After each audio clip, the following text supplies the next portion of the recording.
shit. It was a 5.5 hour fucking pay-per-view. And to see Moxley win the match because of outside interference from the Young Bucks. Oh, fuck. Are you serious? If nothing else, this could lead to, they always do an Anarchy in the Arena match at Double or Nothing. So I believe that we're probably going to get some sort of a Death Riders and the Young Bucks team up against Swerve and who's his backup? It looks like Joe and Hook, and that's one angle that they could go down. Another angle that they could go with is something that was interesting that was shared on Swerve's social media today. And it showed him with a big old lump on the side of his head. And he was shaking hands with none other than MVP. So take that however you will. Could we possibly see some sort of a 5-man team of the Death Riders and the Young Bucks, along with the Ops and, let's say, Swerve and maybe Shelton Benjamin or Bobby Lashley, or both? Here's the problem, though, and this is what pisses me off more than anything. It was a Dynamite last night. It was a 5.5 hour Dynamite with matches that took way longer than they should have. You put on Mercedes, and we'll get to the card in a second. But anyway, we'll get to that in a second. But with this, it was a WCW finish. And then you turn out the lights. Oh, yeah. And for 1 second, I'm like, ooh, maybe a surprise? Someone no one would have thought of? Something, those motherfuckers? Fuck this shit. Second of all, how stupid are the AEW fans to think that Swerve would have actually won the title? It's a simple concept. Every time that somebody faces Jon Moxley alone, right out of the get-go, you go, you're not going to win. You're going to talk a big game. He's going to get angry, which, why would he even get angry at this point when somebody challenges him? He's going to gangbang his opponent. He gets so worked up. Well, he does. He brings out like 90 people to beat one guy. Yeah. Why would he even get angry? I wouldn't even show up. I just go, hey, you're not going to win. I'm going to bring in like 90 people to beat the shit out of you. And then I'm going to bang Renee and go to bed. All right. So just, you know what? Let's make these matches 5 minutes long. Was that Trumply? Trumply. John Trumply. The hardcore president? Listen here, I made the fucking country great again, and you little shits aren't getting anywhere near the presidency ever again. Oh my God. But and again, the thing that really just, again, it was so long just ending up for that. And once again, they did the same thing, right? They did it with, what's his face, who just won the opportunity with Hobbs. Hobbs won that, that Royal or whatever. We're going to face Moxley, lose. Swerve, 3 weeks, can't even go in the ring because he's got the punctured eardrum. Wrestles the mat to lose. It's like, this is stupid. Why are we setting up number one contenders if they're just going to, in 3 weeks, go and lose the match? It's like, give complexity to the storyline. Give it time. Let Moxley defeat other people while you're sitting there going, hey, I'm the number one contender, and cash in at the right time. But we know he's going to lose because of the way this is laid out. You said before we started, this like WWE 2016. If I recall back then, it was Brock Lesnar shows up once a month on a regular show. With the belt, you could actually see the belt here. With the belt. And then Paul Heyman would go, my client. He shows up. Maybe he teams. Maybe he doesn't with somebody. Then he wins. And then you don't see him for a month and a half. Right. So the only thing, the downside is we have to see Moxley. And he's not entertaining. Yeah, not anymore. TV, that'd be fine. Now, if Moxley sounded like I did, John Trumpley, that would be way the fuck more entertaining, you know? It would. We're putting a tariff every time that one of these guys, they come out with the belt, they come out with a fake belt that they bought from the shop AEW. We're going to charge them 50% for wearing my belt. So it's going to be 50% every time they wear my belt. And I think that's very kind. All right. So let's talk about this here. This was a great reaction from Tony Storm, who, wins the match.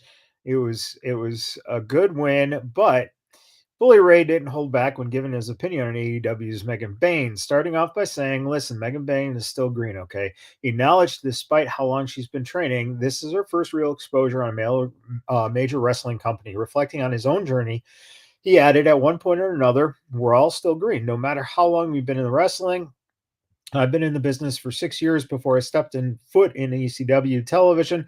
I was green as grass, because my experience in the business wasn't that much. Comparing that experience to Bayne, he emphasized, same thing with Megan, she's extremely green. But despite her inexperience, Bully was quick to point out her star potential, saying, but I'll be damned if Megan Bayne doesn't have that it factor. He praised her presence and look, stating the girl looks like a freaking Amazon. She looks amazing. She looks like she could be a champion. In fact, Bully Ray went as far to suggest that AEW could shake things up, saying, I would have no problem with them switching that championship up and having Tony rechase. While he sees Bayne as still developing, Bull is clearly confident in her future as a top-tier star. Source busted open radio. So, 100%. And again, this is a timing thing. Why? Why so quick to do exactly the same thing? 3 weeks build up just to have her lose, and Tony Storm looks literally weak because she barely beat her. So you're kind of you're killing two birds with one stone, unfortunately. Here's my question to you, because I always get this wrong, and you often know something I don't. We don't have Hikaru Shida. We don't have Britt Baker. We don't have Nyla Rose. We have the pillars of AEW women's wrestling not around in the scene where they would be able to feud with her properly. Are we to believe that maybe it is that all three of these women are injured? No. Okay. One of them. No, they're not injured. Exactly. I was being facetious. In other words. So you have these three women who have all had equal storylines, even with Hikaru Shida, who doesn't have strong English, can still string together a good storyline, and we can't incorporate any of these women in any capacity. Well, again, Britt's not with the company anymore. That's pretty. It's pretty done. Shida, yeah. I mean, you could. But you have a number of other women. This is the problem. Everyone always just honking the AEW fans go, oh, we have the best women's division. We have the best women's division. It's just what they put out there. I'm serious. I'm just what I see constantly about how this is such great. And they'll put pictures of all these women. And I can't identify half of them because a lot of them are just used like ROH, and they're just there because they're independent wrestlers, right? For instance, Viva Van, right? Great independent wrestler, but you never see her on TV. Right. Have Tony, wrestle someone like Statlander, let's say, or someone more established, while Megan Bayne is wrestling up the tree like Princess Amidala. Have that be the buildup so that Megan Bayne, when she gets to Tony Storm, it should be Clubber Lang versus Rocky. Right. It literally, she wore the fucking Rocky outfit, Yeah. And that's the whole thing. It's like that buildup would have been great if I would have gotten that buildup for 6 months, and then Megan Bayne fucking beat her, and now Tony has to chase. Yeah. That's what Bully is saying. Yeah. And that's what gets me frustrated. I think the thing that really kind of stands out is, even when it was announced that she was going to be the challenger, I was on this show questioning that very logic because it didn't make sense. She is too new. I will say this, and credit has to be given where it's due. They typically don't build up people in a short amount of time. They did a good job with the build with Megan Bayne. I would have liked to have seen that build be longer, but they had her coming out and just squashing everybody in the women's division. They put her over extremely strong. And even if you look at the way that the match ended, you had the 3 hip attacks, you had the Storm Zero, and then the kick out at 1, which realistically, if I think the Storm Zero is one of the more protected finishers in the women's division. But there's no doubt the match was done strong. The match itself, right? Right. There's no doubt. It's just a logic again. Once again, this was a long Dynamite, essentially. That's what it felt like. That was one of the better matches. What this pay-per-view was missing was that Ospreay cage match. Once again, like I said, should have saved that for this. Yeah. Had Tony in Hollywood, and then she didn't even have to wrestle on this one. Start using your logic. All right, so let's throw it in. Okay, so Omega retains. Cole wins a championship in one of the most, I don't know, like under-fulfilling moments. It just wasn't there. Bandito wins in one of the stupidest fucking finishes I've ever seen in my life. Yep. And then the Dex, the FTR turn was pretty, straightforward. We knew that was kind of going to happen. Don't sugarcoat it, Michaels. That was your moment of the show. You love that great. shit. It was great to see Copeland get his ass handed to him. But do you know why I'm pissed? Is for one reason. What has just been happening a little bit away from them? Oh, yeah, Christian got his bitches dumping him. And now we're going to see FTR versus Copeland and Christian because those fucking ego assholes just want their own shit. This is the problem again, with this shit where these. Oh, wait a minute. That one, by comparison to everything else that they've done, is one of their longer storytelling events. They've been stretching this one out for some time. They didn't rush to put Edge and Christian back together right out of the gate. They gave Christian Cage a belt. They made him a face. They made him a heel. They took it over time. But they're going against FTR. Why are they not going against guys that could use that potential? We had this, conversation. Copeland is not putting the young guys in a position. All right. What tag team would you, fairness, what tag team would you want him to put over? Would you want where it would look believable, where you could sell it? Top Flight? Not even put them over. It's work with the fucking Acclaimed. Keep them together and build them. Private Party. These young tag teams, the fucking Gates of Agony, any of these young guys. But what we're getting is 4 friends who just want to fucking have a match. That's exactly what it is. Fair enough. That's exactly what it is. And realistically, that's going to happen at All in Texas. So they're going to do that at their big show. So, it is what it is. But I do just want to, kind of go around the horn there with the images. The Kenny Omega and Speedball and Ricochet triple threat, quite frankly, was a 31-minute match that could have been 22. And that was the only beef that I had with that match. That was, realistically speaking, if they would have cut some time off of that match and reallocated it, it would have been, a consensus match of the night. Instead, quite frankly, the Tony Storm and Megan Bayne match was, in my opinion, the match of the night. The Adam Cole title win over Daniel Garcia, the fans were not into it. Adam Cole is, even though he's holding a championship right now, he is at the lowest point as far as being over that I've ever seen him at in any promotion. Because he has no purpose. Right. He's not a face. He's not a heel. He's not liked. There's nobody chanting for him anymore. He changes his tune every other week. He's got a group of guys that may or may not be in his corner. We're not very sure. It was supposed to be a team of 5 guys. 2 of them are gone. The other two, one of them was in another group at the same time, the conglomeration, and then they wrote him out. And he sometimes, Kyle O'Reilly wrestles better than the other two. It's too confusing. The AEW roster is too jumbled up. Well, and even within the match, Daniel Garcia didn't know what the fuck he was doing.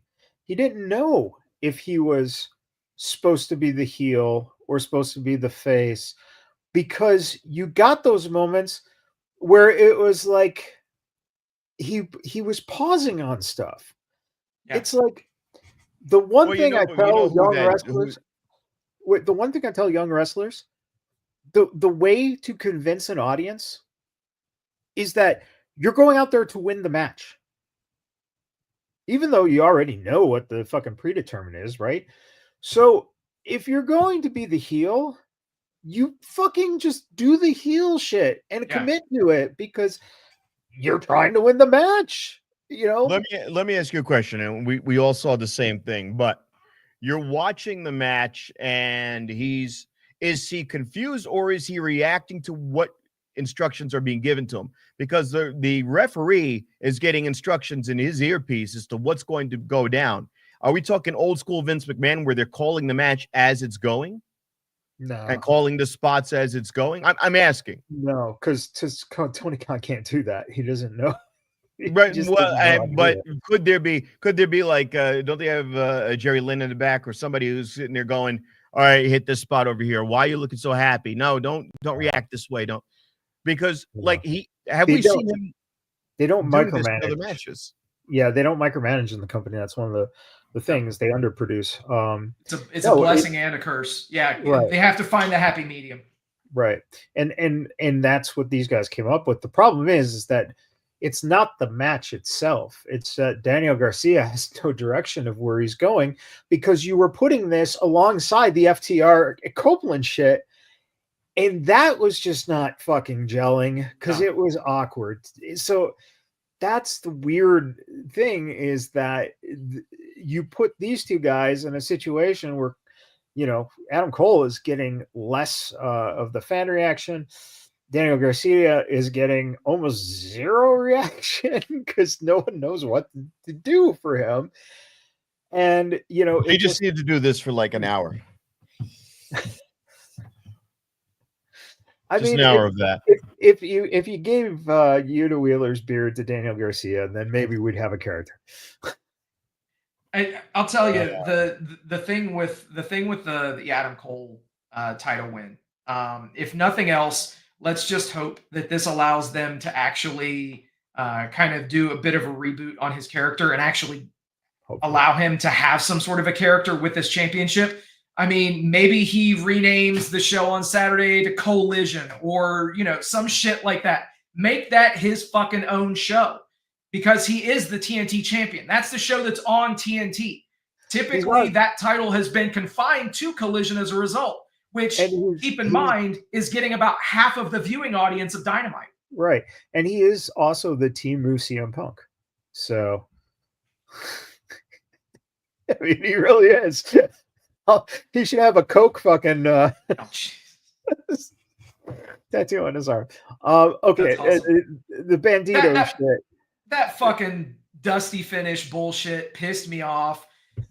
I'll be real. Like, even Bandito getting the win didn't get the reaction that it would have if he would have just won the match. The match, right? There's no reason. There's no reason other than pure ego for Jericho to actually get the win. Right. And then obviously having it overturned. But here's the problem that I have with that, is it sets a really dangerous fucking precedent, because if you're into continuity, like I am, and like a lot of the people that listen to this show are, every single time that there is a weapon shot that a heel does, now are we going to have somebody run a referee down to the ring and say, oh, well, here's what happened. Oh, he used the bat. Oh, restart the match. And if you don't, then what the fuck are we doing here? That was completely unneeded. It was completely overbooked, and it was absolute bullshit. Right, and it also lays in the fact too. First off, McGinnis tried to cover it by saying, hey, there's no replays in wrestling. Okay, Yeah. but the problem is that I'll go a step further and say there was no hype to those two characters being there. Meaning, if it was something that happened with Bandito's brother, sure, because we just had the whole thing with the mask. There's backstory there. But to just all of a sudden have mom and sister in the front row with no real build, and then to have them interfere. Now, if they're in the front row and Jericho comes over and like one of them slaps him or something like that, cool, right? That's heat. But to have them actually get the ref, I mean, that means it wasn't even the ref. Aubrey wasn't the referee in the match. Yeah, it was fucking she Aubrey. was a secondary referee. Right. And they got her to then talk to Bryce. Right. And then that's when they restarted the match. So it was it was a clusterfuck. But here's the bigger question. Do you want to, does he get a rematch, Jericho? Do you even want to sit through that? No. Yeah, you see? That's the thing. Want to sit through most of this feud. Right. And now you're going to have Jericho go, I got screwed. And does he finally just dump the other two? But see, that's another problem. But he also can't really say he got screwed because he got caught cheating. Right. So it's another complex thing. Rob, I actually see the other two guys leaving him. I don't doubt it. After him losing that match, Big Bill wasn't involved in the Hurt Syndicate pin.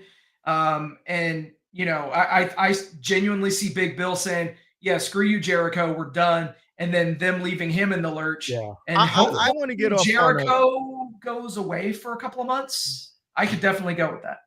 I want to see Jericho disappear, come back as a commentator for a little bit because he's entertaining enough to be a once in a while commentator.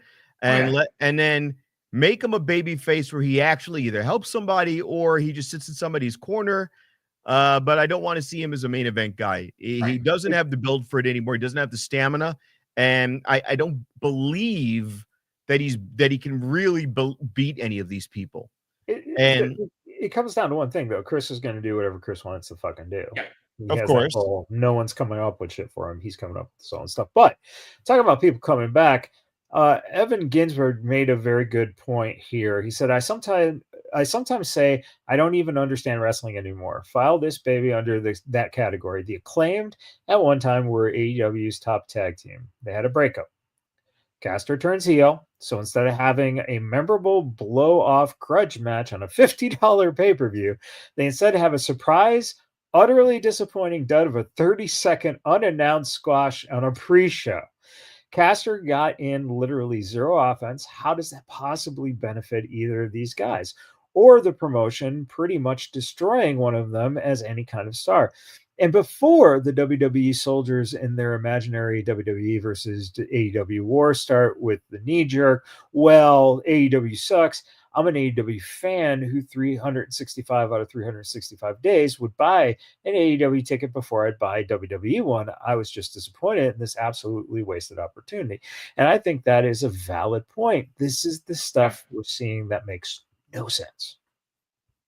Yeah. The thing is, the way that it was being done, I mean, you could pretty much pick up on reading the tea leaves of how it was going to go. When Max Caster started doing the open challenge, you knew that it was going to culminate with Anthony Bowens making a return and answering that open challenge. I definitely think that they could have gotten a bit more mileage out of things without a doubt. But I also think that this was the path that they went down, and this was the best that they got, and that the best that they could have done with the path that they chose to go down with this open challenge gimmick that they've been doing. What do you see long term for them? Do you see any return of Billy Gunn, triples, any of it? Bro, I'll be honest. For the promo that Max Caster cut before the match The Philly crowd, that fucking "Let's go, Max, you're the best wrestler alive" actually was being chanted by the audience. They had the cadence. They were chanting it. The shit was getting not the reaction that they wanted, but obviously Philly fans are snarky as shit, so they're gonna play into it. Sure. So I hope that they get away from the open challenge stuff, all that completely. And realistically, Anthony Bowens looked fucking great in that match. So let's not take anything away from that. His presentation was great. He had new gear. He had new music. He had new effects on the Tron. So they're going to be getting behind him. And I think that that's a great opportunity for Anthony But Bowens. can he cut a promo? Has he ever had a chance? He's never had the chance. Outside other than saying whatever city they're in, the acclaimed has arrived. That's all that they ever did. That's all that he ever said. Yeah. So I say bring it on. Give the guy a shot. And it's Gay Black History Month, and just in case you forgot, check those boxes. Yeah, they always drag them out to do that, and you get that, and then to a degree. I thought this was you. Gay Black History Month. I thought you were talking about yourself, just in case you forgot. So anyway, hey, and now you got to play that urban hip hop like a piano theme, and we're here to celebrate the men and women who made.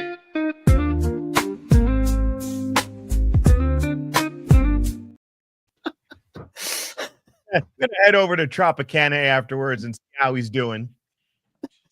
All right. Speaking of seeing how he's doing, this picture here from Prince SZN says the irony of this photo is absolutely heartbreaking. It's the photo of Kevin Owens and Randy Orton on the ring apron as Kevin's leaving the ring and Randy is coming into the ring.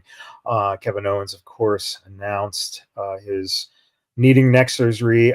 This here says, despite knowing he has a neck injury, Kevin Owens still had a ladder match against Cody Rhodes, an unsanctioned match against Sami Zayn, an insane brawl with Randy Orton ending in a table spot. KO is a true warrior. He pushed himself as much as he could to entertain us and deserves all our respect. Get well soon.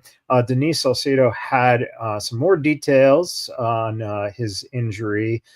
He did an interview with Robbie Fox. Highlights. Kevin Owens believes his injury occurred during 2 routine matches in January. No hardcore things, nothing.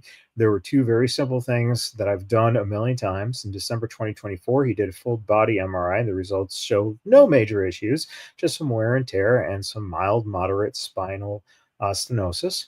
WWE doctors reviewed that scan and told him everything looked good for someone with his in-ring mileage. But then in January, I had a match, and in the match, 2 things happened that really jarred my neck. That's when the issues started. Kevin did not reveal which match or what moments he was referring to. I didn't land on my head. I didn't get hurt. Nothing felt wrong at the time. He continued wrestling through the injuries he was dealing with. This week, he had a follow-up MRI revealed significant damage. This is when WWE Medical was informed that he would not be able cleared to wrestle at WrestleMania 41. No timetable for his return.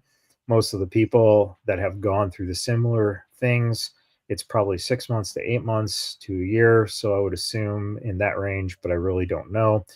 He also shared some frustration that the news of the injury was leaked before he could make the announcement on SmackDown. Yeah, this is it's what made me mad about this was you had a very somber Kevin, and you could tell that this really just bites him that he can't wrestle at WrestleMania. And you have people on the internet who are claiming that this is a work, that he's going to show up and he's just doing this so he doesn't have to wrestle Randy Orton, and then he'll interfere at WrestleMania, blah, blah, blah. You had fans, upset that Kevin was unprofessional when he almost was exiting the ramp and then turned around when a fan said something to him, not knowing what the fan said to trigger that reaction. And they cut away to Randy in the ring, so you didn't see the actual interaction. But it again is just so strange that here you have something that is legitimate, and yet the fans are just so fucking full of this delusional world that it's again, it's like they live in a fantasy in which these guys cannot be hurt, they cannot be human, they're just their characters, and then if they're not their characters and they act irrationally to something someone says, the fan has every right to say whatever they want, even though you don't know what that fan said, to make them angry. It's just unfucking believable. There was a jackass who tried to spear Seth Rollins once. He gets arrested, and then he goes on his own podcast and laughs. Oh man, I speared Colby, man. We had this connection now. And I would have loved for someone to have seen that video and throw his ass back in jail, because you obviously did not get it. Yeah, if you're gonna be angry and say what you're gonna say, fine, but then go online and bitch about it. There was a time once before CM Punk left WWE, he was in the stands, and the fans kept grabbing him and shaking the shit out of him, and finally got tired of it. He just like back elbowed the guy. And it's like, at a certain point, I'm not your friend. I don't know who the hell you are. Like, I don't know you. Like you gotta, if I'm cutting a scene and I'm doing something for effect and you pat me on the back, but then when you start like grabbing me on the neck, getting too physical, it's like, you get what you get, it's like what Joker said, you get what you fucking deserve. And that's it. Now, as far as what, him cutting a somber promo, if he could have taken one more, I would have liked to have seen Randy Orton put him in some sort of a pile driver and just storyline him out. And then he comes back, and then we don't have to do this. It wasn't the same as Roman Reigns with cancer, but I get it. Well, he could, and that's why that's why it pisses me off that fans, it's just a work, blah blah blah. He'll be, blah, blah. He's just not wrestling him at WrestleMania, and this is no. Nobody would have at WrestleMania. Yeah, it would have been a storyline thing. All right, so Steve, that opens up the door to these things. According to WrestleVotes, Randy Orton's WrestleMania opponent will be Aleister Black. This is a real buzzer, if true. This one also said here, breaking news, major WWE star to return after 60 months and face Randy Orton at WrestleMania 41, which was referring to Rusev. So Aleister Black, Rusev, are we going to get Steve Austin, Bret Hart coming out of retirement anytime soon, Vince McMahon, Shane? Let me tell you, Lana, I've got the genetic grapefruits, the jackhammers right here ready to go. I just need you to sign on the dotted line that you won't complain afterwards. No, this is going on. An NDA on the pole match? Yeah. And Donald Trump will be the referee. Excuse me, this is going to be the first match. It's going to be a match like never seen before, and it's going to be the NDA and a pole match. The first one's to win gets to bang Lana, Miss Perry. I've already banged her once in the Gulf of America on a 50-foot yacht, okay, the biggest yacht. And she said, thank you so many times.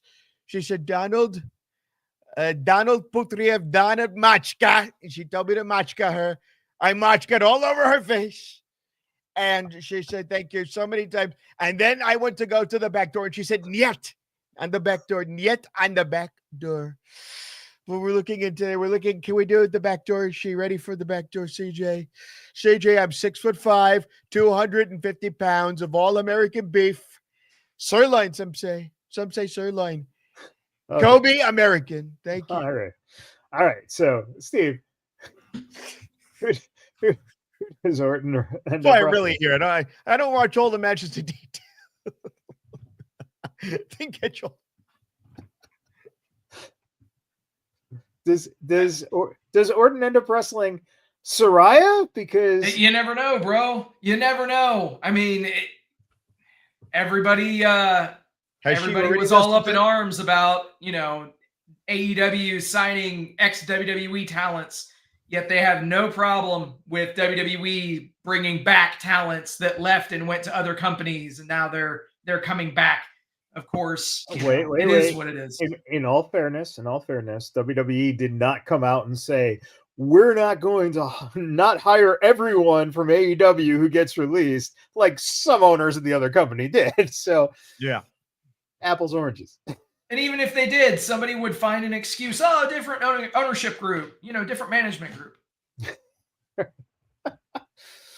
I just hope they bring Brody Lee back.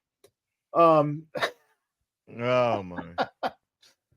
All right, so something else, of course, big happened, and that was Charlotte Flair absolutely bombed last night, according to this report.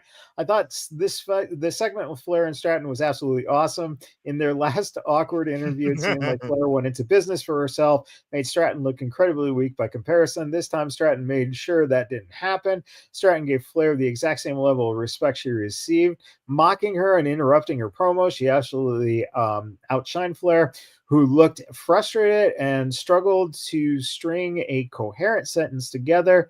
Flair repeated the same lines we've heard from her 1,000 times. Meanwhile, Stratton roasted her personal life, which caused Flair to completely lose it and start doing a Mickey Mouse voice, apparently because Stratton is squeaky. What was that? Then Flair threw out a desperate, cringeworthy line about Kaiser being in her DMs.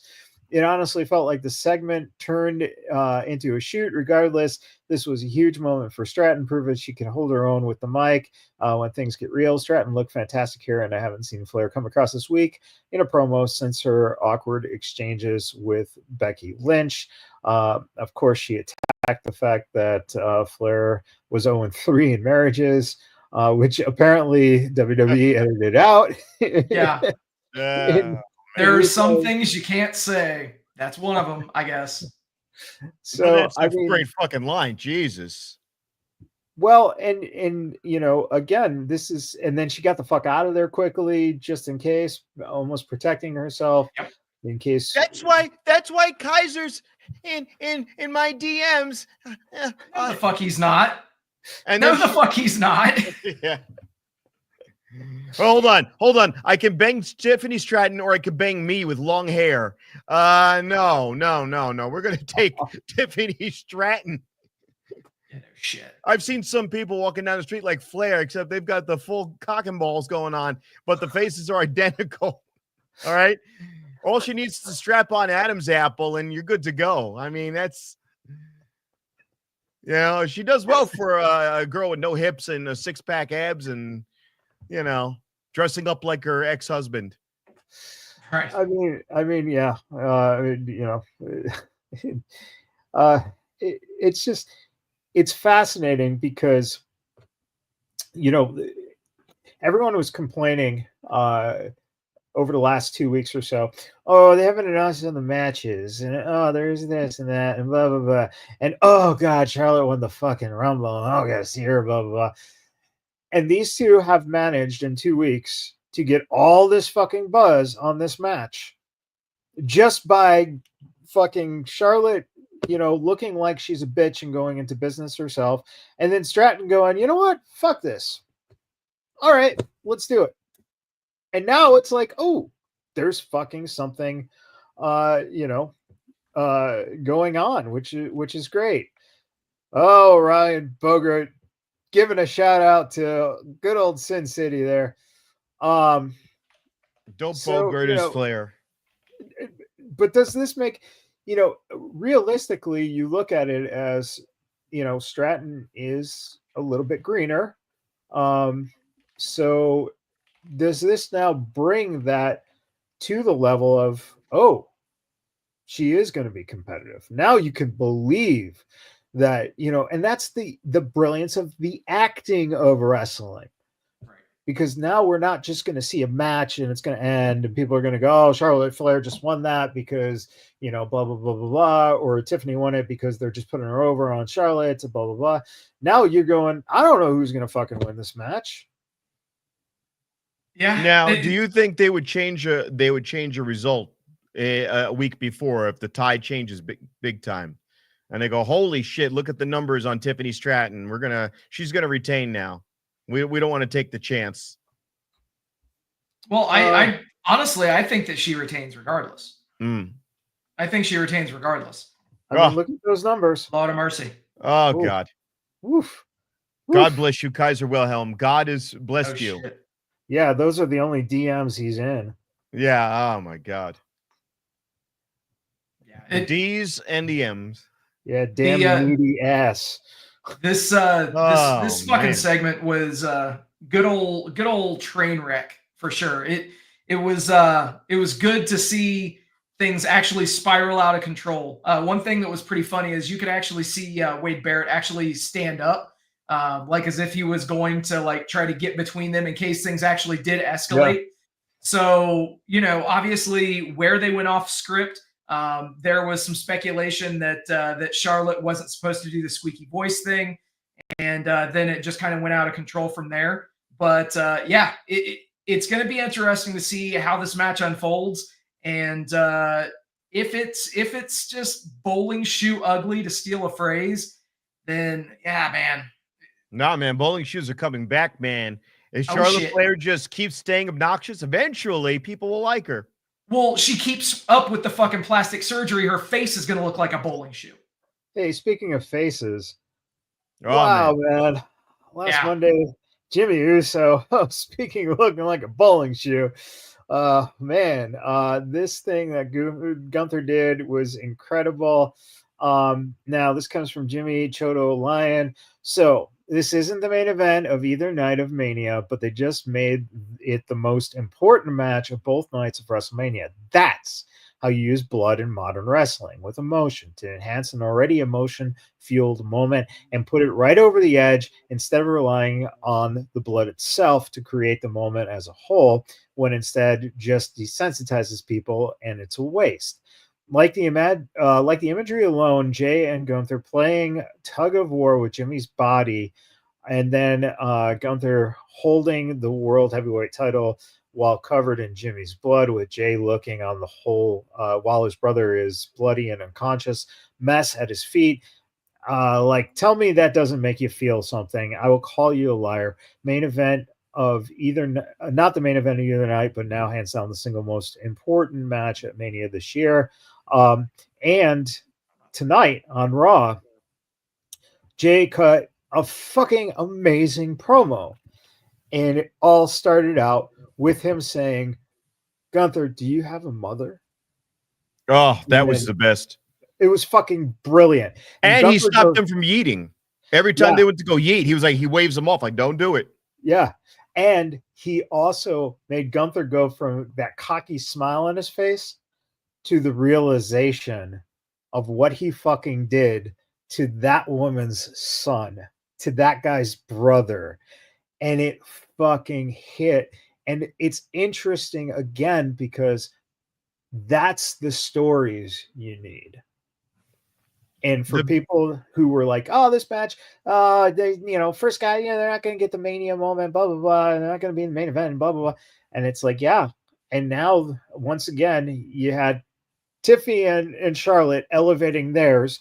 And, they're not getting the main event. And these guys are not getting the main event. And they're elevating their match. And now these are important matches. It's crazy. There's two things I wanted, but if I would rank this, I'd give it an 8 out of 10. Like I consider this very high.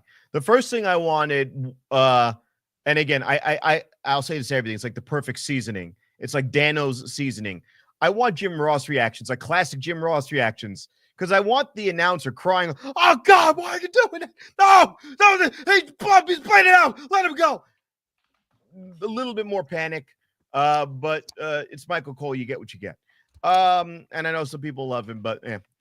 The other thing though was they timed it perfectly. The distance between them, where he bowling balls his head, he just could barely reach out and just reach for his head. That was perfect.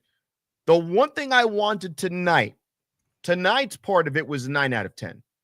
I wanted him to be more arrogant on the front end, and I wanted Gunther to cut a promo on the front end and say something completely smug. I would have brought it full circle. where he says something smug, He and didn't then when have it's to. I know he didn't. Because when he walked out, what was he? Absolutely fucking smug. He had the red tie. Said that. He had the red tie. He had the belt on. They did frame it. Michael Cole's like, I wonder why he's wearing the red tie. Yeah, yes. Fucking A. It's like a fucking 15-year-old high schooler commentating on these goddamn matches. Sorry. I'm sorry. Did you watch fucking Dynamite? Dynasty and listen to Shivani and his hold on. nursing home ramble shit? Wait. Here's what I will say about that. Shivani has only one purpose in the annals of wrestling, and that is to sit there and hold a mic for Ric Flair and hold a mic for Britt Baker. That's his only purpose in life. When Shivani dies and goes to purgatory, he will be sitting in a room. It will be a power of the arena, and there'll be 10 pounds of gold. There'll be NWA. He's going to go, hey, what's going on here? In 1985, this is a hell of a year. And he's going to sit there, and his purgatory will be to cut promos for the rest of his life, except it will be with Britt Baker. He'll go, where's Ric Flair? No, you don't get Ric Flair, asshole. You'll never get Ric Flair again. For the rest of your life, it's just Britt Baker crumpling up pieces of paper and throwing them at your head. Oh, no. Shivani's going. The only person he's doing interviews with for eternity is Chris Benoit. All right. Oh, God. And he'll have to make coffee. Like, he'll have to barista for people. No, I wanted him to say something smug, and then, as we say in comedy, a callback where he says something smug, and then Jey Uso calls it back and throws it back at him. He did have the right response. He had what I call a politician response. When like a bunch of kids get shot up and then the politician has to answer for it. When some parent goes, man, if we didn't have no guns, and then the politician has to go. Or in other words, Ted Cruz face. Like when everyone froze to death in Texas. Ted Cruz face. Where he had that look. He had this I want to cry look, but there was at the very end of that promo, he put his head down in shame, and I'm thinking, but he took it away from him. The power was the words, "I'm not afraid of you anymore." Oh yeah, that was good. So it played well. We're just Scorseseing it right now. We're doing the director's cut of something that was fucking great. So Uso and Cody Rhodes had this thing where Cody couldn't do it without the lisp, and he acknowledged that, made fun of himself. Jay, I don't know what it was. He would have this nervous tick where he keeps smiling through promos. Like he would keep doing this weird smiling thing, and he calms himself down now when he's cutting a promo. He centers himself, and he got real serious. And I do not want to ignore that every time they went to go yeet, he cut it off. Yeah. This is not funny. He cut it off. He kept it serious. He just elevated himself tonight to another level. All right. Speaking of elevation, on SmackDown, we saw that Seth Rollins was having a ball, and he had a ball tonight on Raw as well. Now, after Raw, Seth is owed a favor by Paul Heyman, is what Seth told Heyman. Punk, said that he wants Heyman in his corner. There's a whole bunch of questions now on who does he, support. You're getting a great little play here. But what is really amazing is Cody Rhodes literally predicted Roman Reigns' future word for word. What felt like a promo turned out to be a prophecy. Cody Rhodes to Roman. After you lose those titles, Jay will leave you, then Jimmy will leave you, then Solo, who isn't ready, will leave you too. Then it will just be you and Paul Heyman, who will go back to being an advocate, not a wise man. A man with no more reigns, a chief without a tribe. Cody Rhodes, March 20th, 2023. That's how far that these guys are fucking thinking in the future right now. that was said 2 fucking years ago. And it's played when Triple H said they were only in the 3rd inning. Holy shit. Wow, what a callback. Now the question becomes this. 2013, Paul Heyman betrayed Punk for Brock Lesnar. 2022, he betrayed Brock for Roman. 2025, does he betray Roman for Seth? Yes. But Absolutely. they're setting it up like that, but then that's too obvious. Unless something really, I don't know. I mean, when you put him with Seth Rollins, you usually put him with somebody who needs a mouthpiece. The way they framed it with CM Punk was, I'm a friend. And then a few times CM Punk said to him, I don't need you. He said that. We're friends. I'm not a Paul Heyman guy. I don't need you. We're just friends. Okay. Roman Reigns can't talk to save his goddamn life. He can still barely cut a promo. He needs them. He gets them. Great. If you give it to an already charismatic guy, what does that look like? A heel turn? Yeah, it's a heel turn. But yeah, of exactly. course. But I'm saying I tune into Raw the following Monday. Then the 21st, Raw. What do I get? The 28th. What do I get? What do I get? Explanation of why Paul Heyman turned his back exactly. on Roman and CM Punk. Wait, no. What I'm saying is, when he did it with Roman Reigns, we saw what was happening. Roman Reigns cutting promos. They come up with a good gimmick. They wrap it around. There's a family. There's this. There's that. What is he going to be? The advocate? Is he going to be the lawyer? Is he going to be the attorney? Same thing. What is he going to be for this guy? That's my question. His fluffer. I don't fucking know. I will know once it fucking happens and they explain it to me. I don't know. You guys seem to know everything else about it. Yeah. Well, this is going to happen. And the 20, he's going to screw him over. And then, so what's the angle? Well, fuck, I don't know the angle. Who gives a shit about the angle? Angle retired when he lost to Baron Corbin, man. Oh, God. Angle lost all of his points on the Isle of Relevancy. And when he lost to that fool. Grande Americano's fucking entrance music is just fucking bitching as fucking hell. That character is great. And he's going to wrestle Rey Mysterio at WrestleMania. Phoenix debuted against Nathan Frazier in one hell of a great match for a debut. It was perfectly done with the right person in mind. And we also got a setup. So Trinity said to Jade on social media, I'm from Florida. I've survived hurricanes. You think I'm scared of a little storm? Jade Cargill. Ooh. Those two gonna go at it. You know, you didn't have to do it in that voice. Rob, get the fucking lotion ready. Oh my God. One's already depleted. The left side's gone. It's just shooting blood right now. A blood storm is coming. Works on so many levels. Exactly. And I want them to work me on so many levels. I was hanging with my brother, and he goes, "No, brother Bobby's got something here. Let's get this Jade Cargill. Your wife is in the next room. Just, oh God!" Oh, it was. My brother went from black to white now, so he looks more like me now. Just drain the melanin right out of him. With you in the room? I'm so confused right now. It was a family affair. Oh my God. The people who come together stay together, especially over Jade Cargill. And that's why we've booked her on AEW All In 2025, 26, and 27. Jade is an integral part of our AEW WWE family, and it's going to be a pleasure to have her. And Tony Schiavone will be there with smart Mark Sterling to get her. As soon as her match is over, we'll be rebooking her immediately to be part of All In at Wembley Stadium 2023. Hey, Shivani, my kid needs some coffee. Go get it. That's one hell of a cup. All right. NXT, man.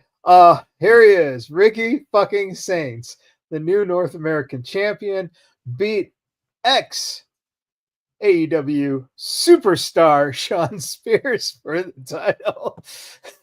and then was attacked by ex-AEW superstar Ethan Page, in which it looks like we're going to have a North American Championship at Stand and Deliver. Oh, man. Man, here's the thing. Good to see Ricky Saints getting his signing bonus. You know, his token championship reign that everybody that defects from AEW to WWE seems to get, strangely enough.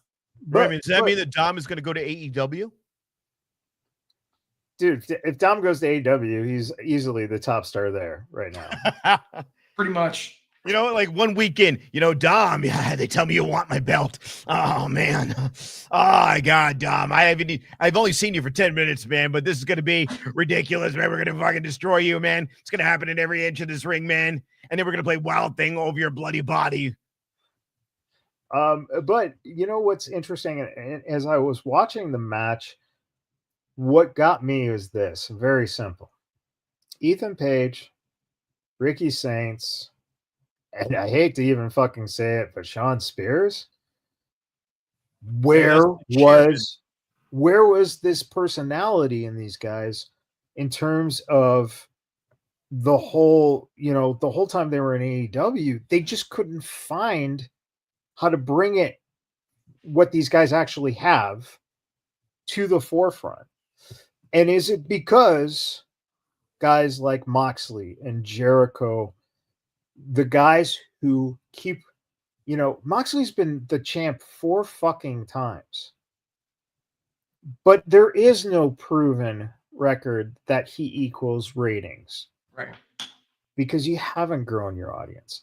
When Punk was there, he was the champion. Jericho has been champion. All these guys who are old faces are the ones who are getting the belt, except for Swerve and MJF in a cup of coffee for those times. It looks like, hopefully Ospreay will, but how long will that last before you have to give it to Daniel Bryan when he comes back? This is a George Steinbrenner methodology. The Yankees win 27 times and they go, well, that's because you bought your talent. And in the late 90s, all of these farm system guys win, and then George Steinbrenner reverts back to the way he was and gets Jason Giambi, and he gets Jose Canseco for a season. He starts buying players again, and they go through this losing streak for about 10 years, 11 years. And it's like, 8 years. And you go, all right, well, you have these homegrown talent, and they have mic skills. You've got Sammy Guevara. He's got mic skills, and he can wrestle. He's been relegated to the back of the aisle. You have all these people who have ability, and they don't use them because their logic is, if I have all these ace WWE guys, these guys will be enough to draw talent, but they never learned. No, I think you're overthinking it. It's more simple than that. These guys know how to play Tony Khan, because it's not just Moxley and the X guys. It's also the Bucks and Omega. That match did not need to happen. Well, you should have had a one-on-one match with someone a little lower down, because you just put Ricochet and fucking Mike Bailey, who's your new guy, in a match that Omega didn't have to get pinned to lose that title. So you could have done this match in 6 months and had Ricochet win the championship, or even Speedball win the championship. No one. They have to unify the titles first. And that's the thing that gets me, because then we have Okada walk out, get in the ring for the dumbest stare down in the history of wrestling, because Omega looks at him, sighs, and just leaves. And then Okada's standing there as if like, okay, what do I do now? I'll go leave. And then turns around at the entrance like he wants to go back out to the ring again. It added fucking 10 minutes to a show that was already 9 hours for no reason, that you could have done it on Dynamite the next fucking Wednesday. I cut the best promos, bitch. Is that the new thing? They all say bitch at the end. How many of them say bitch at the end? Okada does it. Rhodes does it. He does that too. Even this guy, Bret Hart, who, speaking of WWE Hall of Famer Bret Hart, says AEW stars are mostly actors trying to pretend to be wrestlers during an interview with Ariel Helwani. WWE Hall of Famer Bret Hart gave his thoughts on modern wrestling product. He had to say, I find a lot of wrestlers and I find in a lot of wrestlers, and I won't necessarily name anybody, but I find that the wrestlers are more actors pretending to be wrestlers today than actual wrestlers. I miss the ruggedness of the characters. I think that's why I still think the 90s was the best era of wrestling. I find today's wrestling, it's a little bit more about promos and your character on the TV and not so much your work rate. I like guys that throw back a little bit more to the work rate. Roman Reigns is a guy that I think tries really hard to earn the respect of my generation. AEW, I find that they're mostly actors trying to pretend to be wrestlers, get on with the real wrestling, and just quit acting so much. He also had to say, that no wrestlers today want to be like Hulk Hogan, but everyone wants to be him. You know, I heard like something a few months ago where Hulk Hogan was talking about me, and he said the problem with Bret Hart is that he really does think he was the greatest wrestler of all time. I remember thinking about that and going, yeah, maybe that's might be the most truthful thing he's ever said. When you watch the wrestlers today, you don't see anybody imitating Hulk Hogan. You see a lot of wrestlers today really trying their best to capture my style, or some of the guys that I worked with, like Dominic Kidd or Kurt Hennig or my brother Owen. So in two different interviews this week, one, he says that they're actors pretending to be wrestlers, and two, he says they're wrestlers trying to be him. Yep. No, he's not arrogant. But the thing is that kills me is, so the knock on AEW is, okay, they're a work rate based promotion, and they don't have any characters. They don't develop characters. They don't do storylines. And so what is he watching? Bret Hart is saying that they're actors trying to be pro wrestlers. Which one is it? From that, it sounds like he's wanting them to lean in even more to the work rate stuff without having characters, which, as we all know, doesn't fucking work. It doesn't fucking work. I think we know, Steve, what he really wants, and that is this picture to be true, where he becomes the AEW champion. And I don't think we're too far off from Tony maybe even trying to do that, which would be swear to God, hey, so here's what's going to happen. Reality. Here's what we're going to do. We're going to have the match. Then, for whatever the reason, Audrey Edwards is going to get knocked unconscious. Brian Hebner is going to run down to the ring. And then all of a sudden there's going to be a briefcase with a contract in it. And Shawn Michaels is going to come and super kick him. And then put him in a sharpshooter, a poorly executed sharpshooter. And he's going to lose. Okay. So a little bit more on AEW really quick. Friend of the show, Rob Van Dam, right there with Katie Forbes and the crew from Boulder Highway there at Boulder Station. A little throwback to 2019.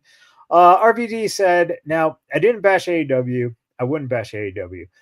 And it seems to me by far the worst part about AEW, and I hope this quote gets picked up, is the fans on IWC. The fans are so ignorant. Here's what I said. I'm going to say it again. So if it hurt to hear it the first time, you're going to hear it again. I'm going to tell you what I did say. My whole career in ECW, even before that, the matches that Sabu taught me were garbage matches, which included all the weapons and gore and had wrestlers that didn't even have to know how to wrestle be in the match. Those have always been the bottom of the list of my favorite matches. That's my opinion. If you don't think I have a right to say that because I was in ECW, so here's the thing. Those matches, especially the ones that have like thumbtacks, glass, fire, fish hooks, and when they have the competitors in there that don't do a single wrestling move and they don't even have to know how to wrestle, quote, to me, that's not wrestling. The more AEW does that, does things like that, like the Jon Moxley Spike Bat thing, and I think that they're heading in that direction more. I think WWE is heading into more like old school WWE storytelling in the ring and less of a let's stick a knife through someone's cheek, burn their house down, go for shock value. The more they seem to be two separate styles which I'm fine with. The more I personally would rather have RVD, the wrestler associated with WWE. Now, if you heard that and you still felt like I'm bashing AEW, you need to check yourself. You're way too defensive, because I'm not. I'm not even bashing that spot. I don't like that spot, but the people don't understand. The fans are so challenged that they hit me with things like, well, if you did that stuff and you're saying you don't like it, you're a hypocrite. That's not what hypocrite is. You know what? I don't like to be in mixed tag matches, but I did them. Does that make me a hypocrite? He nailed it. Yeah, absolutely. Even though he was so prominent in ECW, if you look back at it, the most that he ever used in ECW was a chair, a ladder, a table. Yeah. He never got down with barbed wire, with thumbtacks, with any of that kind of stuff. Yeah, he used trash cans and stuff like that. But I mean, nothing that was over the top or egregious. So, you know, this was completely, I don't want to say predictable, but it was completely on brand for Rob Van Dam. Mhm. And people can have preferences. That's what this whole shit is about. You know, you guys like different stuff than I do. I like different stuff than you do. But at the end of the day, it's professional wrestling.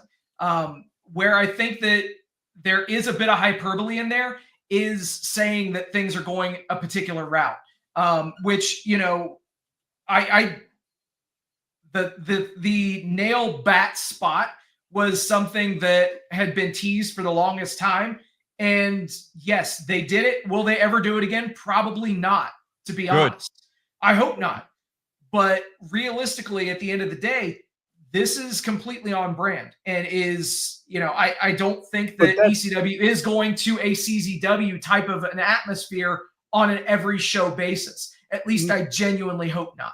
No, but we did see, again, we saw Mariah May's match with Tony Storm and the Ospreay Fletcher cage match. And then you had the bat spot. So you had three brutal things happening within, you know, a 1 week period. And notice we didn't have any weapons matches on Dynasty, by the way. There were no matches that used weapons and those over the and top of those way. people you mentioned, they can wrestle. Wait a minute. That Chris Jericho used a baseball bat, Steve. Oh, fuck off. Yeah. Fuck off. But those people can, minus Jericho now. Tony Storm can wrestle, Ospreay can wrestle, you know, all those people can wrestle, they can produce. They're doing a better job. AEW's problem as of late is good matches, good show, followed up by a colossally garbage main event, which is like taking a shit on Breyer's ice cream. Yeah, or maybe maybe just they need better actors in their acting company.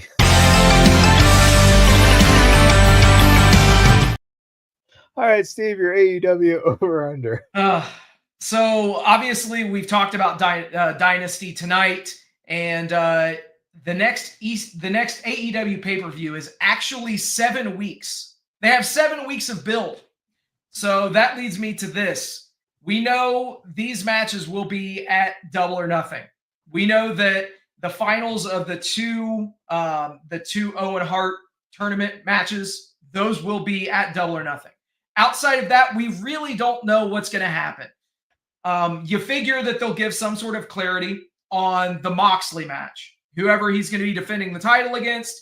So right there, we'll say 3.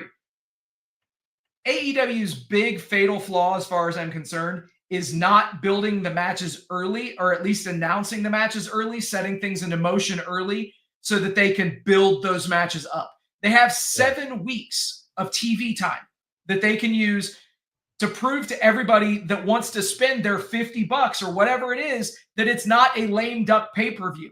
Because guess what? After Double or Nothing, the next show is All In July.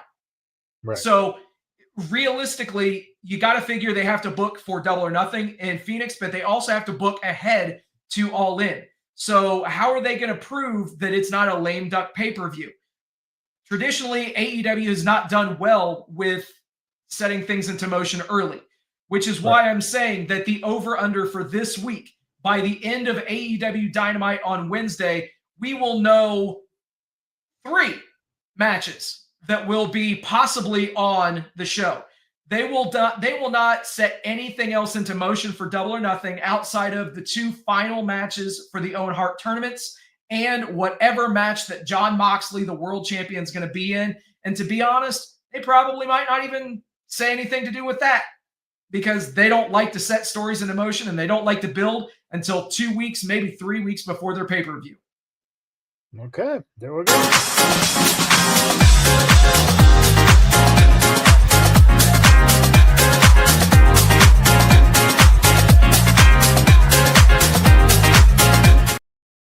All right, social media dump time.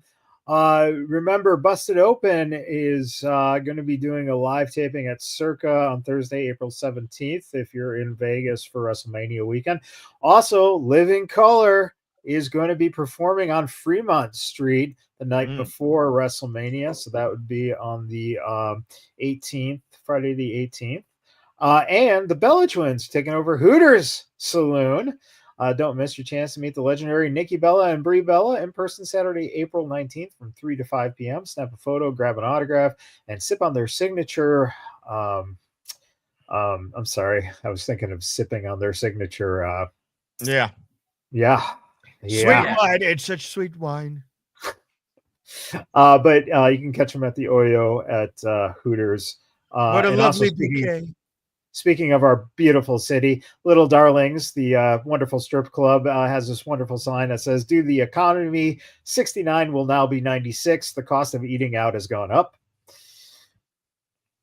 And again, I make empires for billionaires. All you ever done is steal money from their kids.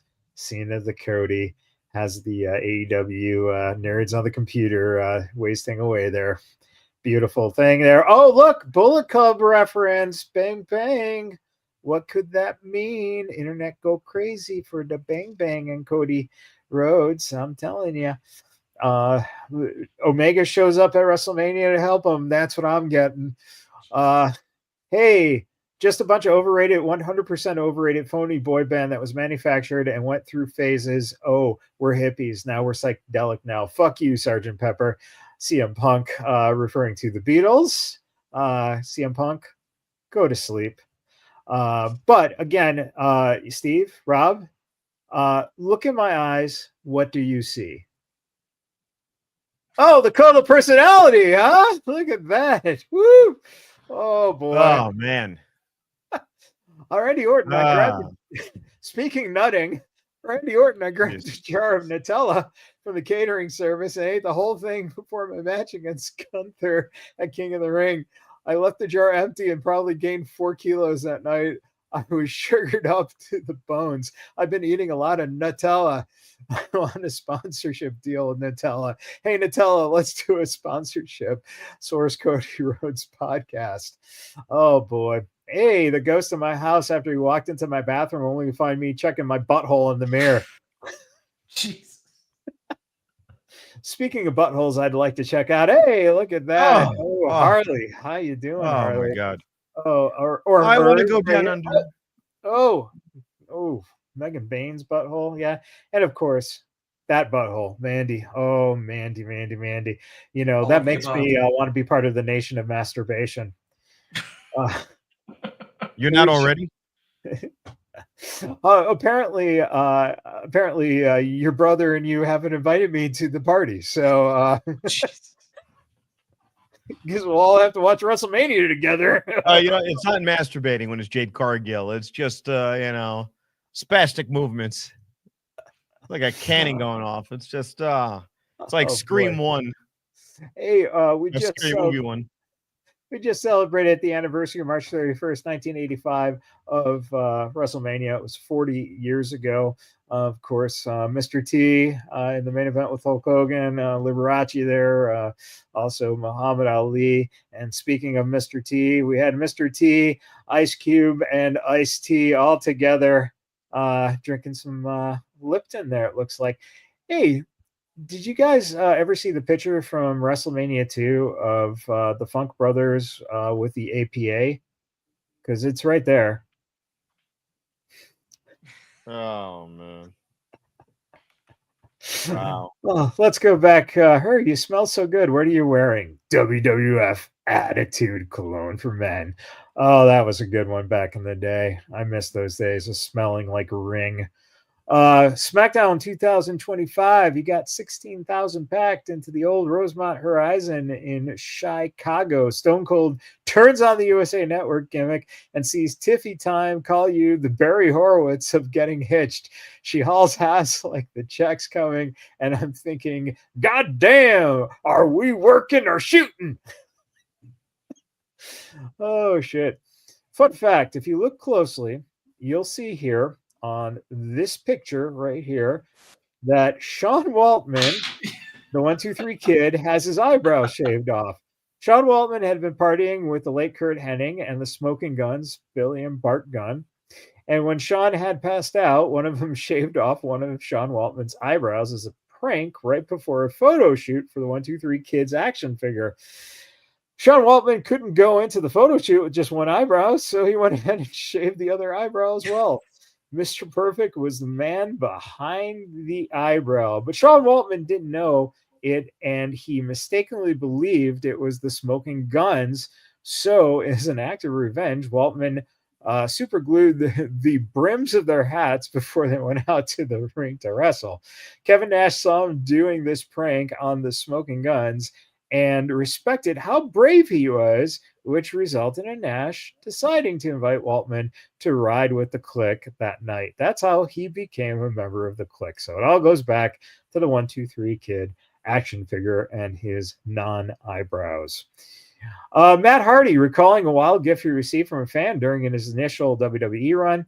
There was a young lady who sent me a vial of her blood, and it wasn't small. It was a big vial of her blood. She said in the note, I need you to take this blood, put it in a syringe, and put it into your own blood vessels. She said, and if you put my blood into your blood vessels, then give me a vial of yours. This is my return address. She said, we'll always be linked. We can always feel one another. Bitches be crazy. No, Rob and I just did that the other day. That explains a lot. Wow. I'm so honored. Dom is a slut. That's the sign that Rhea Ripley is holding, and then we're seeing the I don't see a sign. Speaking of Rhea Ripley, I don't know if you guys know, she showed up at the Performance Center recently, and I got a chance to teach some of the kids, and also took this picture with Shawn Michaels. Jesus. And that's Marilyn Manson and Iggy Pop, for those of you who don't know. Okay, so here's one of the biggest stories in wrestling. WWE leadership under fire after adding Dave Meltzer to top secret WrestleMania planning signal chat. The Helmsley administration is scrambling to explain how long time wrestling journalist Dave Meltzer was added unnoticed to his top secret group chat on messaging app Signal, in which WWE brass planned WrestleMania. Meltzer silently observed the group chat titled WM Planning Small Group, while WWE's top executives discussed the winners, losers, and big surprises of the upcoming WrestleMania event in Las Vegas. Then, when WWE brass tried to deny the leak, Meltzer published an excerpt of the conversation between WWE executive Paul Levesque and Road Dogg, Nick Khan, and Stephanie McMahon. Triple H, I decided Cena wins clean, 8 minutes max. Nick K, smart, fans will hate it. Steph, 2 strong arms and a prayer emoji. Road Dogg, how much screen time will Travis Scott have? Triple H, so much. 30-minute concert, plus he attacks Cody 4 times in the main event. Nikki K said, and tickets are so expensive. USA, USA. Spoiler alert, Kayfabe News has obtained the full 82-page transcript of the Signal chat. Check at your discretion. And that leads us to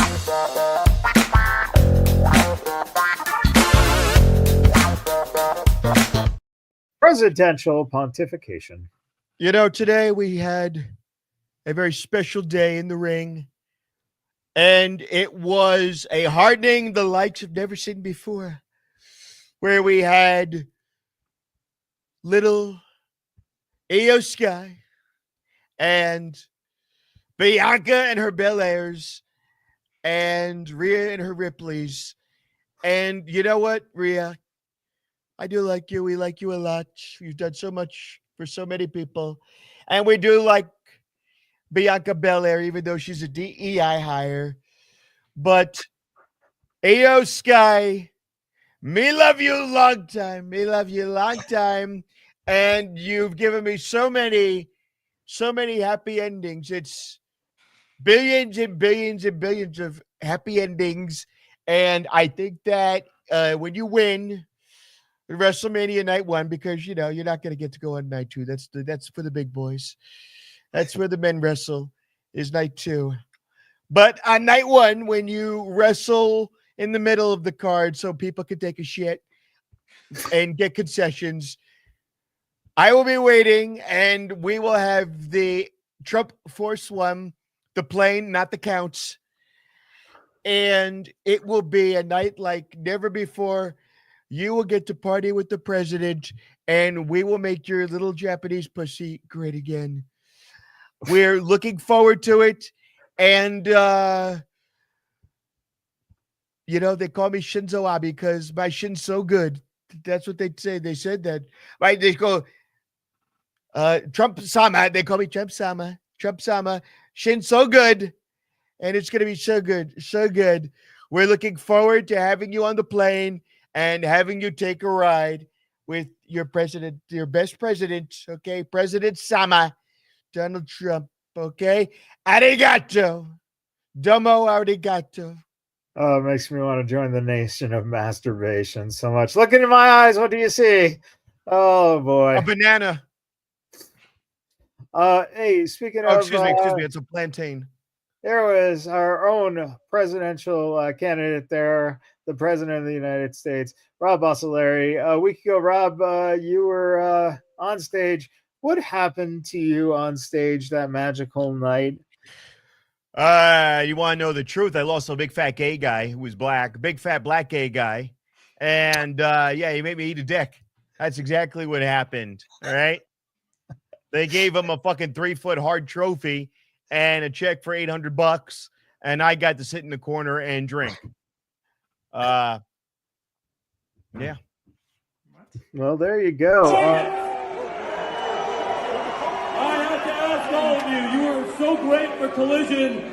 How many of you had been to AEW before tonight? Were any of you at our very first show, Double or Nothing?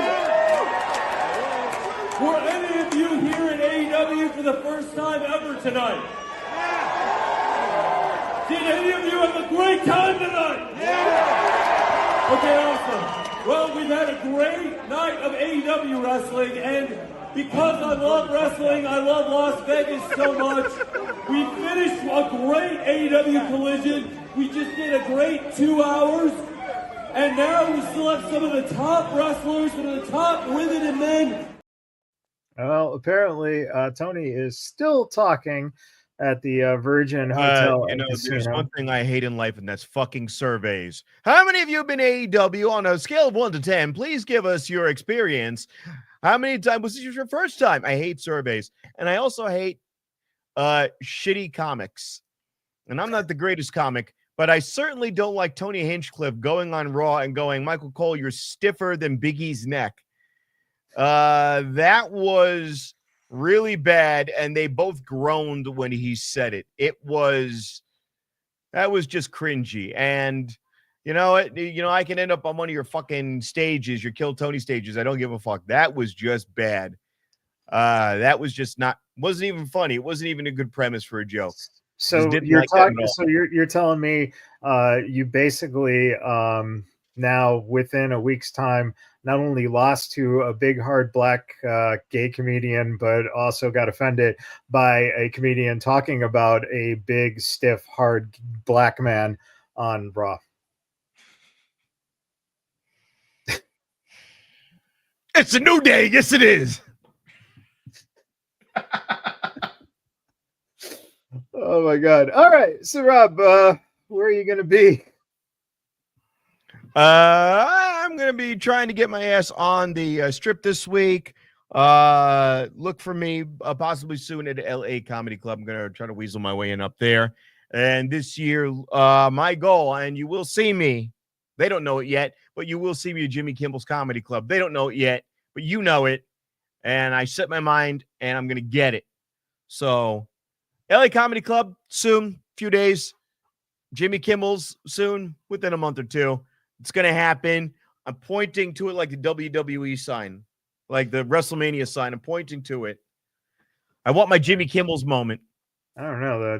That seemed like you were pointing a gun towards Jimmy Kimmel's Comedy Club. So everyone watch out. Unhinged comic Rob Bossoleri. Oh, shit. You know what? Everyone fucks up my last name, but you somehow know how to say it perfectly. Rob Bossoleri, 5'7", sometimes dresses up like Donald Trump's going to be pointing a gun over there at the link. So just be on the lookout. If you see a guy, chalky skin, but with like orange makeup, tackle his ass at the front door. He looks like if Gilbert Gottfried was doing an impersonation of Donald Trump. Oh, how is it that they let all of these Puerto Ricans in? And the Cubans. Oh, we got to deport the Cubans. They don't like me anymore. And the Venezuelans, too. How many filthy Venezuelans do we have to let in this country? Hey, Steve, what do you got to say? Oh, my God. He wants to talk about rep sports and PP. That's right. PP. That's right. First things first, though, happy early birthday to our boy Scoop, friend of the show. We appreciate you, brother. And speaking of that, thank you to everybody for hanging out with us tonight. Thank you for liking, sharing, subscribing, doing all the stuff that you guys do. We appreciate each and every one of you. Also, very special thank you to all the brave men and women serving this country, whether you're doing it on lands foreign or domestic. Thank you for doing what you do so that we can do what we love to do. And last but not least, you got it right, Rob. Repsports.com, REPP sports.com. Go there for all your pre-workout, weight loss, and general energy needs. Repsports.com. Use promo code Vegas at checkout. Save yourself 15%. There you go. And it is going to be heading into WrestleMania week. So, yeah. You know, a lot of stuff going on. Paulie Cover here, who used to be the commissioner of FSW, worked for a radio station online, compiled a list of something like, I believe, 72 shows that are going on between that Wednesday and that Wednesday, essentially. It's more wrestling than your body has room for. Quite literally. Yeah, it's going to be a fuck ton of match. I know. I just got done buying tickets for a lot of those shows, and I'm seeing 2 shows, sometimes 3 shows a day that entire week. It's going to be nuts. So props to people who are working it, both in production. And I know that our boy Scoop, who I just mentioned, is an amazing photographer. He's going to be working his ass off that week. And obviously all of the talents that are going to be here in town. And if you need transportation to any of these events, look up Daryl on his social media. He'll be happy to pick you up. He'll be driving. Or if you need a little release, you know, like Rob was talking about earlier in the show with his brother, Daryl will gladly give you the DJ Impact microphone. You know, he'll be showing his impact. Yeah. Now, if you want, he can go into costume. He'll put on a Jade Cargill storm wig. You know, they're both black. It's close as you're gonna get. You know, as long as he's wearing the white fuzzy slippers. Yeah, he'll wear the slippers, and then he'll do.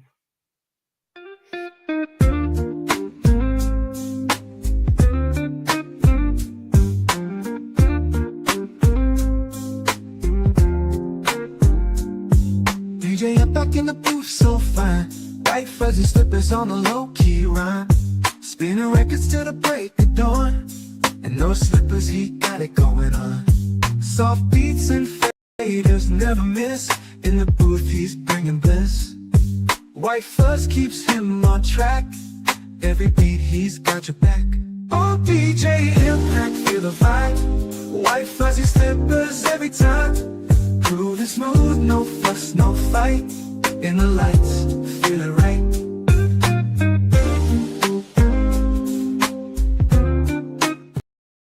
The last picture, he looks so sad. The last picture, he looks so sad. He looks happy when he saw Allie, though. Yeah, well, you know, who isn't happy when they saw Allie? Remember when she was in AEW? I don't. Oh, no, she was the bunny. That's right. She was the bunny, and she did nothing. She put on a dollar store bunny mask and did nothing. Speaking of, you know, Allie was in TNA, and TNA is going to be here on Thursday, the 17th. I'm going to be at Cox Pavilion, and I'm going to put it out there now. Anyone listening, if you're coming into town and you're thinking about you want to go to TNA, reach out to the bad boys here.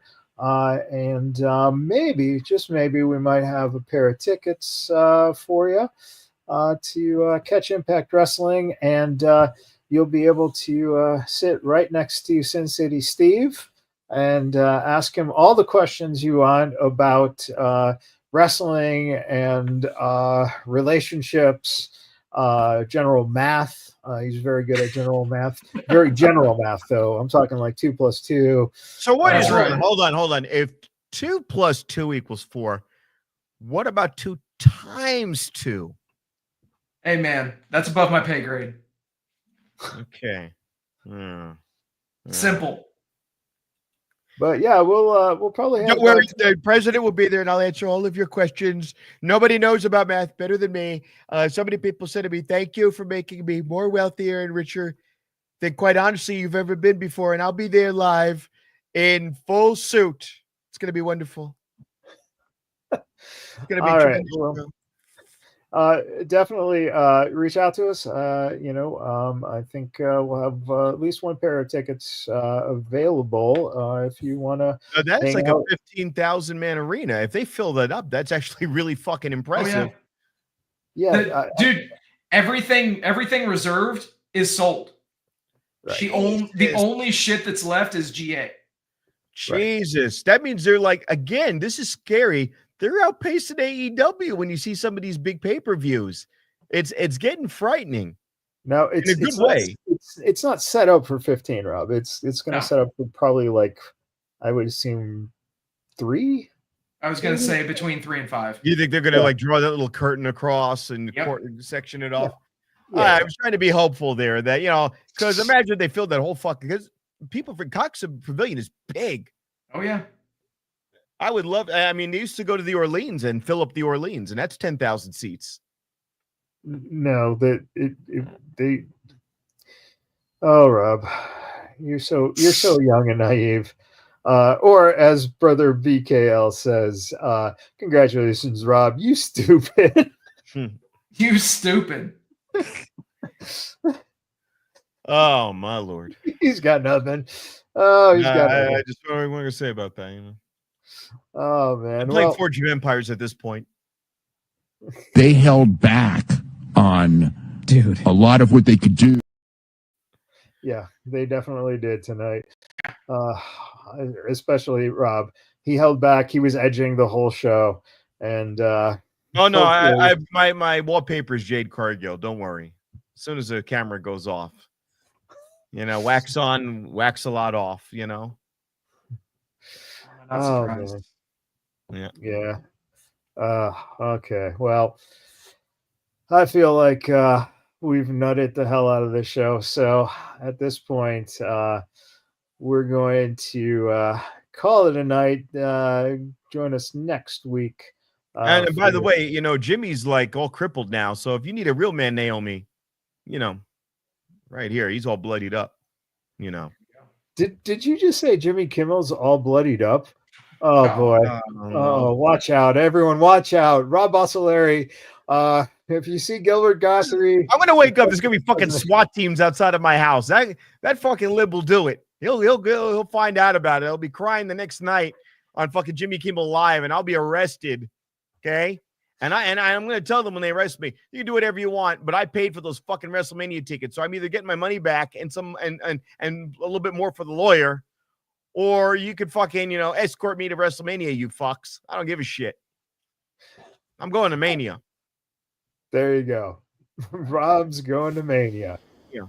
With a gun, apparently. So everyone watch out. Bullet Club going to be at WrestleMania. Jesus.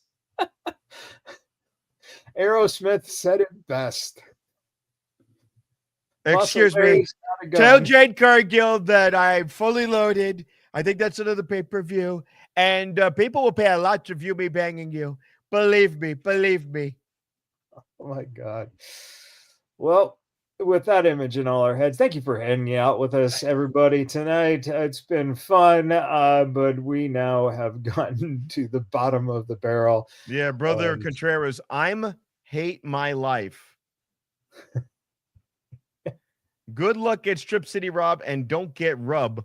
I don't know what that means, but if I get the rub, it'll be at the end of a 1-hour session from a questionable Asian woman.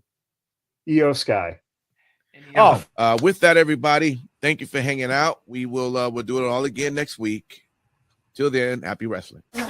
Rolling up the strip under neon lights. Podcast mic is glowing in the desert nights. Matt Michaels leading with the swagger tight. Sin City Steve right by your side. Alright, Rob Larry dropping truths, no fear. Broadcasting stories, make it loud and clear. From the Fremont edges to the Bellagio sphere. These bad boys rule, let me make that clear. Vegas bad boys, tearing up the scene. To Matt Michaels and the Vegas Boys of Podcasting, this is John Cena saying thank you so much